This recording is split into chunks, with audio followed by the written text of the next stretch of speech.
बोलिए गौ माता की जय। बच बारस की कहानी और इसके व्रत का महत्व। बच बारस व्रत को ही गोवत्स द्वादशी के नाम से जाना जाता है। ये व्रत महिलाएं अपनी संतान की लंबी आयु और खुशहाल जीवन की कामना में रखती है। यहाँ देखते हैं बच बारस की व्रत कथा। हिंदू पंचांग अनुसार बच बारस का व्रत भाद्रपद महीने के कृष्ण पक्ष की द्वादशी को किया जाता है। इस दिन महिलाएं अपनी संतान की लंबी आयु और खुशहाली जीवन के लिए व्रत रखती है। इसे गोवत्स द्वादशी के नाम से भी जाना जाता है। यह व्रत उन महिलाओं के लिए भी खास होता है जो संतान प्राप्ति की इच्छा रखती है। गोवत्स द्वादशी या बच बारस के दिन गाय और बछड़े की पूजा की जाती है। साथ ही बच बारस की कहानी सुनी जाती है। अब सुनते हैं बच बारस की व्रत की कथा। एक साहूकार था जिसके 7 बेटे थे। एक बार साहूकार ने एक तालाब बनवाया, लेकिन 12 वर्षों तक भी वह तालाब नहीं भर सका। इससे परेशान होकर साहूकार कुछ विद्वानों पंडितों के पास गया और उसने पूछा कि इतने दिन हो गए लेकिन मेरा तालाब क्यों नहीं भरता है। तब पंडितों ने कहा कि तुम्हें तुम्हारे बड़े बेटे या बड़े पोते की बलि देनी होगी, तब ही ये तालाब भरेगा। साहूकार ने पंडित की बात मानकर अपनी बड़ी बहू को पीहर भेज दिया। साहूकार की बड़ी बहू हमेशा बच बारस का व्रत करती थी। बड़ी बहू के पीहर जाने के बाद साहूकार ने अपने बड़े पोते की बलि चढ़ा दी। तब घनघोर मेघ बरसने लगे और तालाब भर गया।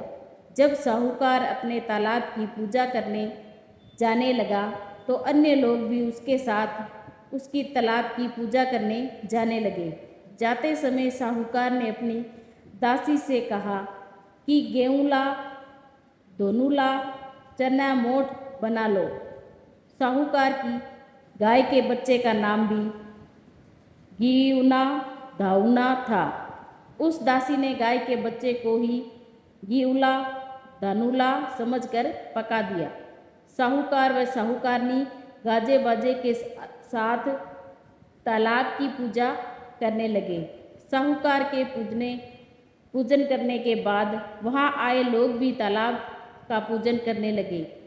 उसी समय जिस पोते की बलि दी गई थी वह वहाँ गोबर से लिपटा हुआ मिला और आकर कहने लगा कि मैं भी तालाब में कूदूंगा। उस बच्चे को देखकर साहूकार ने कहा कि मैंने तो इसकी बलि दे दी थी, इससे ही ये तालाब भरा था, लेकिन गाय माता ने मेरी लाज रख ली और हमें हमारा पोता वापस लौटा दिया। अपने बेटे को वापस देकर बहू भी बहुत खुश हुई। तब साहूकार दौड़ा दौड़ा घर वापस आया और दासी से कहने लगा कि गाय का बच्चा कहाँ है। तब दासी बोली कि आपने गेहूँला धेऊँला को पकाने के लिए कहा था तो मैंने उसे पका लिया।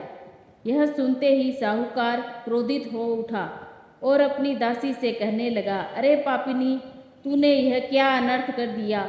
अभी हम एक पाप उतार कर आए हैं, उससे पहले ही तूने दूसरा पाप हमारे लगा दिया। साहूकार अपना सिर पकड़कर बैठ गया। साहूकार और साहूकारनी सोचने लगे कि अब गाय आएगी तो उसको क्या जवाब देंगे। साहूकार ने एक हांडी में गाय के बच्चे को डालकर गड्ढे में दबा दिया।